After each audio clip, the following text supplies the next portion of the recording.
Caught my girlfriend cheating with a felon, so I gathered evidence and tipped off the cops to lock him up and ruin both their lives. If you hate or have trouble reading, stop reading now. My story is long but tragically true, and I wouldn't wish my life upon anyone, not even those I chose to exact revenge on. I will have to accept and reveal a few things about myself that I'd rather not and am not proud of. I was 19 when my father was diagnosed with pancreatic cancer. Things were very challenging. With my mom working 9 to 9, I took the job of caring for him. After a long 4-year battle with cancer, he passed away after a triple bypass surgery. My dad's passing completely changed my mom. I tried to be strong for her and me. These were indeed dark times, and they changed me completely. I didn't focus in school, and my grades slipped. I also had to work an after-school job to support my mom cause she was a wreck. Something changed inside of me. I had lived a somewhat sheltered life due to regularly attending church and church activities. When my father passed, if I wanted to go to college, I would have to pay for it out of pocket. I did not qualify for any loans. With everything at home and the constant demand for extra cash, my shit job paid me a minimum wage that got us nowhere. A friend introduced me to drugs. He told me if I needed the extra cash, I could come work for him and his buddies. They were drug dealers, and eventually, I started to deliver coke for them. After some months of pushing coke, I raised enough money. I finished high school with enough money to fund college. I was several years into college. I never bought flashy clothes or threw money around to impress anyone. I kept as low a profile as I could, and I finished my BA degree in 3 years due to having plenty of free time. I initially wanted to be a lawyer, but I had known far too many corrupt cops and officials pushing coke. I did study law but had no goal of ever passing the bar because I wanted to become and eventually became a paralegal. I reacquainted with a high school classmate named Rita in college. We were close in high school. I discovered she and I had both had crushes on each other back in the day, but we were both too shy to say anything to each other without going into too many irrelevant details. Suffice it to say, Rita and I became friends. Best friends even. We fell head over heels in love and were planning a future together. Both of our previous relationships had been total failures, mine in particular. It had left me feeling completely dead inside, as if I was incapable of loving. It had been years since I had dated on purpose. My previous ex, I will call Becky, had done cold and heartless things to cause our breakup. I was good to her, saving her from an abusive relationship, never abusing her, and teaching her that no human deserves to be used. But she left me broken and in shambles. Finding Rita gave me hope, but it also made me recognize that every relationship before her had failed me. Rita was the love of my life. We were meant to be together. We took it slowly at first. 2 years passed, and I opened more and more to her. I told her about what had happened with Becky, my dad, and all. She sympathized with me, and she was very empathic. We started sleeping together and eventually became a couple. She seemed to appreciate that I actually listened, spoke honestly, and was protective of her. She said she loved me, and I admitted I loved her. I never told her how I'd paid for college or the things I'd seen or done. She didn't need to know. I was afraid it'd ruin things with her. We loved each other and already had plans to start a family. A few months later, disaster struck. My mother had a terrible accident. She was crushed by a large shelving unit. It was pretty bad. She was taken to the hospital by the neighbors who found her. She had to undergo some medical tests. She sustained many injuries and a few broken bones. It was discovered that my mom had a leaking heart valve. The tests were to see if they could repair the valve. A week later, we got the good news that the valve could be replaced, but we also got bad news. During the tests, they identified 5 small masses in and around her left kidney, with a high probability that the masses were tumors and malignant. The doctors did a biopsy to discover she did, in fact, have renal kidney cancer. She began treatment, and I knew I had to stay focused on my mother. Things had been going great with Rita.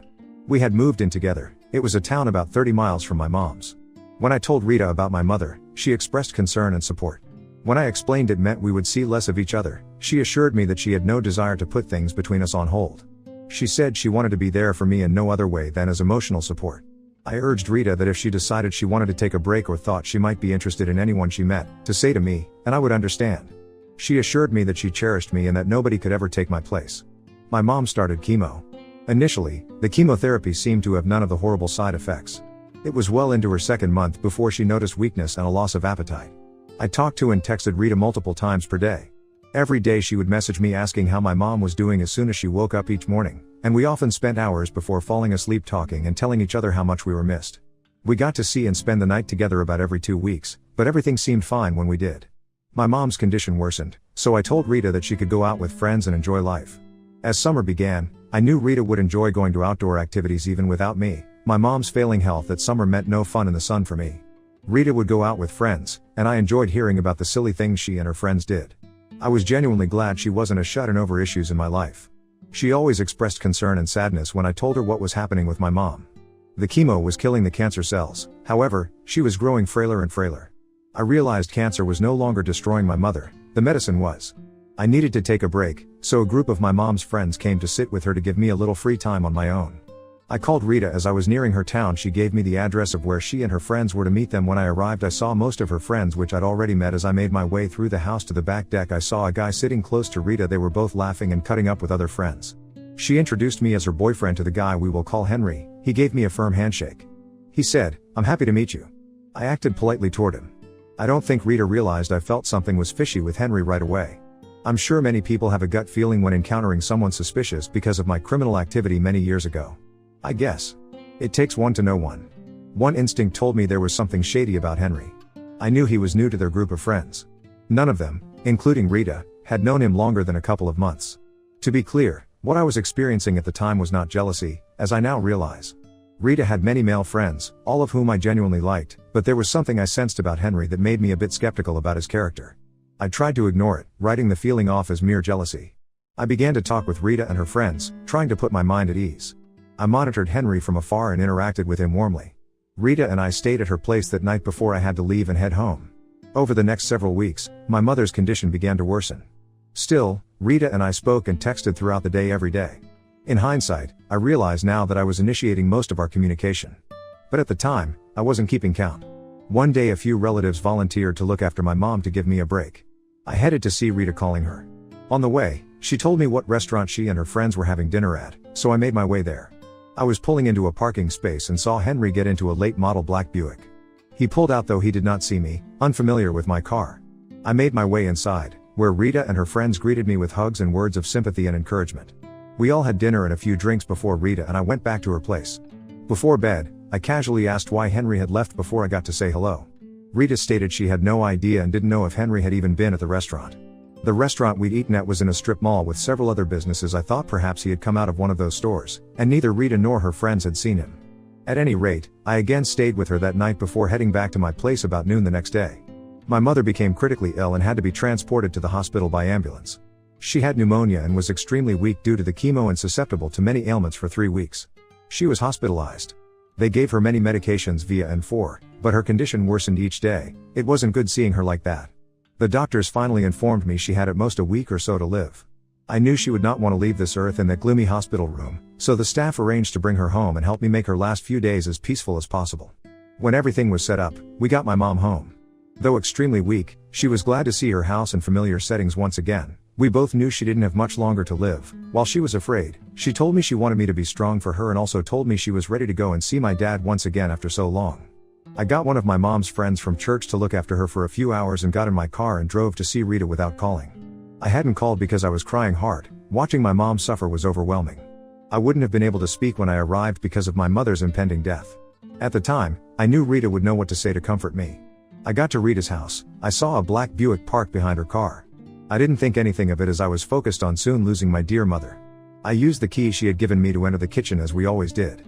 I heard music playing as soon as the door opened, but I didn't think much of it because I didn't see anyone in the living room or on the back porch as I walked down the hallway toward her bedroom and heard noises coming from inside.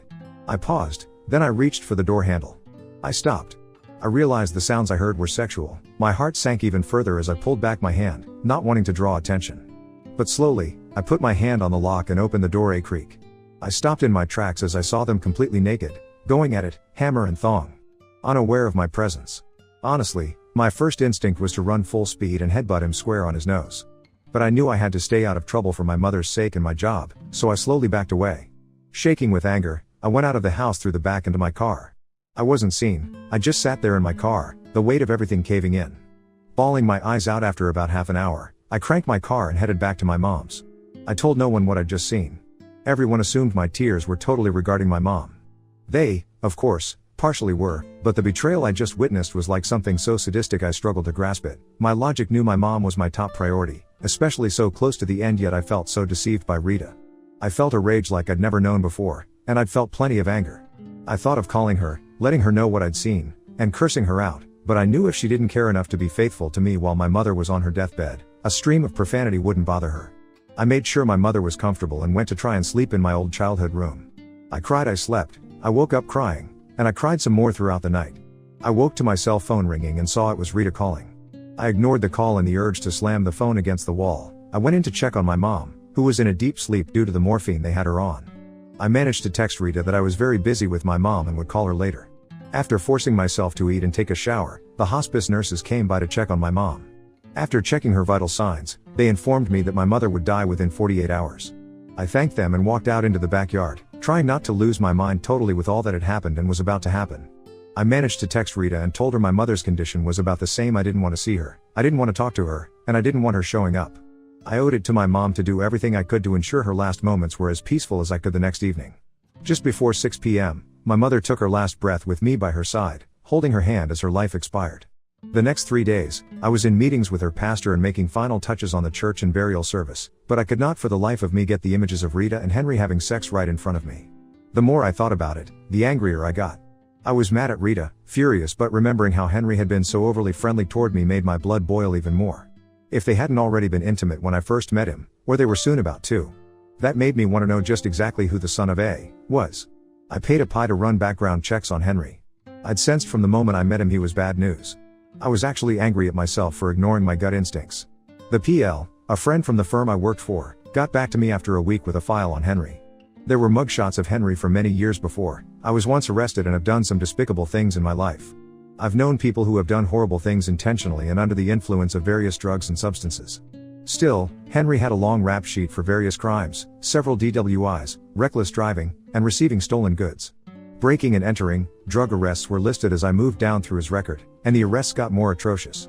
I discovered Henry had been out of prison on early probation for approximately 2 years after serving 10 years when I saw the charges included the sexual exploitation of a minor and a host of other sexual offenses. I admit I was disgusted Rita had betrayed me, which hurt enough the knowledge she may have risked me to God only knew what diseases that Felon had gotten as a sex predator and then eventually in prison made me feel physically ill. I doubted Rita had any idea who she was involved with behind my back. She had a naive, trusting nature that had given her issues before but never like that.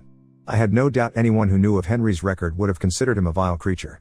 He should never have been let out of prison, but I had my mom's funeral to focus on and had to pull myself together.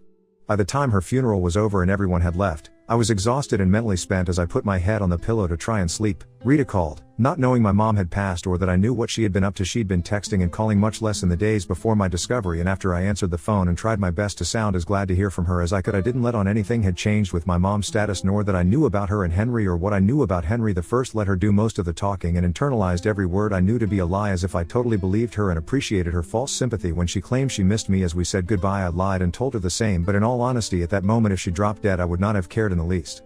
I had a few weeks off from work with bereavement. I knew things with Rita were over and done with.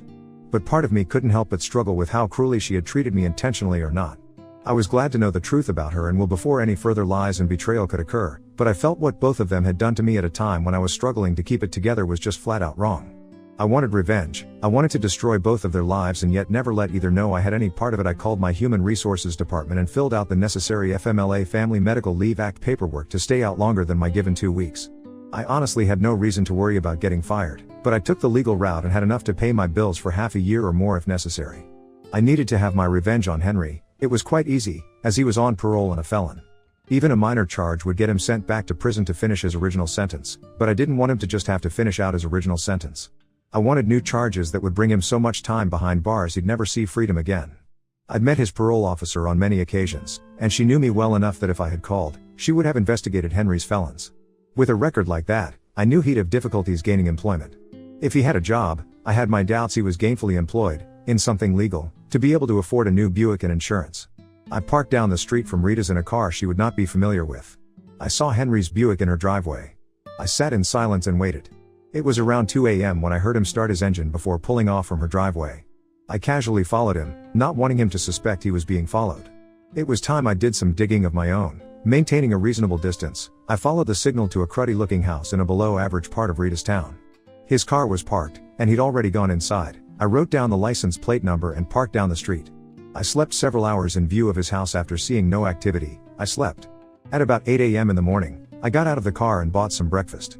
Throughout the day, it was easy to tell whether Henry had a large group of friends who saw no reason to stay and talk for long or he was dealing with a highly addictive substance such as cocaine, heroin, or meth. After a few hours, many customers returned for more of the narcotics obvious he was selling, and I took photos of each car that stopped by along with some video.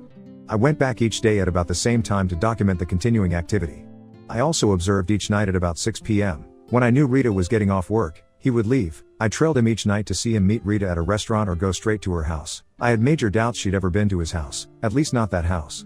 I had enough evidence to turn in to the local police, but I decided to document his activities one more day as I knew he hadn't been out to get more drugs to sell that last day. I staked out his house around 3 p.m. People stopped coming by, which was unusual. I sat and observed when about 30 minutes later a large black Cadillac Escalade pulled into his driveway. I had usually seen no more than one person get out of a vehicle to go into Will's house. This time I observed 3 large males exit the vehicle and open the back door to escort a middle-aged man inside. They stayed in Henry's house for over 2 hours, which absolutely nobody had been doing. I was fairly certain the middle-aged man was his source for the drugs he was selling. I drove by taking a picture of the Escalade license tag at home. I downloaded the photos and video I'd taken of Henry's activity to my computer. I made a detailed report citing the activity from the 4 days I'd observed what was going on. When finished, I printed out 38 pages of photos of people heading for Henry's door to buy drugs. I saved all video of the activity I'd recorded to a SIM card and placed it in a small plastic box for safekeeping. I knew it wouldn't take much to convince the police of what Henry was up to. I was giving the cops actual admissible evidence with times and dates stamped on each photo and video, but I wanted to put so much heat on him that the police would be the least worried the next morning. I went by the town's police station in Rita's town. I calmly walked in, requesting to speak with someone in their narcotics division. A uniformed officer came out from the office section, shook his hand, and I handed him one of my business cards. He stares at the card for several seconds and asks 2 of the lawyers in the firm I worked for about me. The cop knew the business card carried quite a bit of clout. Even if I never passed the bar exam, I told him I had some information he might want to look at. The detective happily led me back to a conference room where we made small talk about mutual acquaintances, but soon I pushed a folder of paperwork in the box with the SIM card across the table toward him. Listed on the first pages was Henry's first name, date of birth, criminal record, and parole officer. The detective examined the photos, and I sat quietly as he did by the expressions on his face. He realized he'd been given information that could easily lead to an arrest warrant for Will. He must have also imagined how much narcotics those arrests could get off the street, potential promotions and other positives. He thanked me for the evidence and placed the folder back down on the table. He asked me if I would be willing to testify. I explained the damning evidence was so I wouldn't have to. He smiled and casually asked if there was anything I needed. I explained that I felt Henry had been allowed off prison far too soon. It was apparent he had not been rehabilitated and deserved to go back to jail for much longer. The detective agreed, but again asked what I wanted in exchange for the information. I pulled out a photo of the black Escalade with the license plate number and pushed it toward him. I asked him to write the tag number down for his own benefit. I explained the owner of the Escalade might be an even bigger drug dealer. I reaffirmed I wanted my name kept out of any police or court reports. He agreed. I then lied and said my firm was representing someone who may have been set up by the owner of the Escalade. He knew I could have gotten one of the lawyers in my firm to call in a favor for the info, but he also knew lawyers like to use their favor sparingly. He thought quietly for a few seconds, realizing I'd given him yet another lead to potentially follow. I'd done more detective work in 5 days than his entire staff had done in months, so he happily agreed. 10 minutes later, he returned with a printout of the tag with the name and address of who it was registered. I folded the printout and put it into my pocket. The detective and I made some more small talk about sports and cars before I shook the detective's hand and headed out to my car. I drove home knowing a judge would soon be filling out an arrest warrant for that scumbag Henry. I kept to myself for a few days, monitoring the arrest reports from Rita's local paper online. One morning the front site showed a photo of a very bewildered and confused Henry being led away in handcuffs. As long as nobody had made any stupid errors to get him off on a technicality, he'd be finishing out his original time plus many additional years. There was always the possibility he might get a good lawyer to reduce the charges or find some loophole to get him off scot-free. I couldn't and wouldn't let that happen. I hadn't been driving for 10 minutes when my phone rang. The caller ID let me know it was Rita calling. When I answered, I tried to act surprised and happy to see her without even a friendly greeting. She asked how I couldn't have let her know my mother had passed away. She'd seen the obituary in my city's newspaper. I replied that it seemed she was busy enjoying life and that I didn't want to burden her with my grief. I quickly asked why she hadn't been texting or calling as much lately, which led her to change the subject and ask to see me. I tried my damnedest to act happy to hear from her and told her that I missed her. I asked her if she could meet me for dinner at our favorite restaurant in our town, and she readily agreed. Since Henry was no longer around to keep time with, she was glad to have me back to fill in the void. I showed up to dinner with a smile and a long hug, trying to control the urge to break her spine in half. I was surprised she didn't say anything when I avoided kissing her. I'm sure she assumed in my grief that romance wasn't something I'd had in my mind much. I just had a very good idea what her mouth had been doing, and I didn't want Henry's prison germs on me. We sat at the bar and ordered 2 drinks from our favorite bartender. He knew us as a couple because we always tip very well. When our drinks arrived, I excused myself to the restroom and typed a short message out on my phone that read, "Make my drinks with no alcohol and make hers doubles." When I returned from the bathroom, I sat next to Rita at the bar discussing drinks. We'd enjoyed it but hadn't tried it in quite a while. I acted as if I was pulling up the recipe for some unusual drink. The bartender came over and asked if we were ready for another drink. I told him we were celebrating after not seeing each other for quite a while. I held up my phone for him to read the message asking if he knew how to make that drink. He read the message and smiled, agreeing the drink I'd requested was a specialty of his. I'm sure the bartender and Rita assumed she could get as sloshed as she wanted to and that she'd be heading to her place with me afterward. I had other plans. Rita commented how strong hers was. I told her I could barely taste the alcohol in mine. We ordered several more drinks. Rita commented about how drunk she felt. I acted confused, stating I barely felt a buzz at all. After several hours I paid for our dinner and drinks with a sizable tip. As we exited the door, I acted like I'd gotten a very important call that I needed to take after the obligatory, non-existent phone call. I told her I had to rush back to my town to the office. One of the lawyers needed me for a case early the next morning. I asked her to go to her house and wait on me, promising the errand wouldn't take long. I helped her into her car and watched her pull off before using my cell phone to immediately call the police and tell them I'd seen a drunk driver leaving that restaurant. I urged them to hurry. The person was in no shape to be driving. I jumped into my car and headed to Rita's house, about 2 miles away. About a mile from her house, I saw blue lights ahead of me and slowed down to see Angie's car pulled over. I knew she was going to get a DWI, as that is, in fact, what I had planned. Neither she nor I knew that Henry had been using her car to deliver cocaine to low-level dealers under him. They did the obligatory search of Rita's car and found several ounces of cocaine stashed beneath the backseat. I had absolutely no intention of getting her arrested for narcotics possession with intent to sell, but the fact Rita had given me her spare car key the same night she'd given her spare house key, I knew well I could have just as quickly been the one to screw my life up. Neither still had any idea I knew about her unscrupulous cheating that was revealed to all later. Update: I arrived back at my house that day, and my cell phone rang from a strange number. I answered to hear Rita crying and blubbering while trying to tell me something. I got her to calm down. I actually wanted to hear what she had to say. She managed to tell me she was in jail, to which I innocently asked where and for what. When she told me what she had been arrested for, I was genuinely shocked about the drug arrests. I asked her what she wanted me to do. She wanted me to help get her out and asked me to post bond. I explained since my mom had died, I couldn't risk putting up any of my property due to probate issues. I could have easily put my own home up as collateral, but I viewed her drug charges as collateral damage, and she damaged my life enough that the charges for possession of cocaine with intent to distribute carried mandatory time. I felt after what she'd done to me, with who she'd betrayed me with, part of her deserved what was coming to her. I went to her arraignment and sat in the back, hoping not to be noticed as she entered the courtroom. She saw me. I gave her a look of confusion as to how she could ever be arrested for such a crime. I knew damn well how, of course, but I had to act totally oblivious when she tried to explain to the judge her boyfriend had been arrested for dealing drugs only days before, and it had to be his. The judge didn't want to hear it. She turned around and looked at me with shame and tears in her eyes, realizing I knew she'd been cheating. I shook my head in disgust as they led her away. She knew, and the attempt to contact me ever again would be a fool's errand. Bond was set extremely high for both at Henry as he pled guilty and asked to forego a trial in an attempt for leniency, but he got none.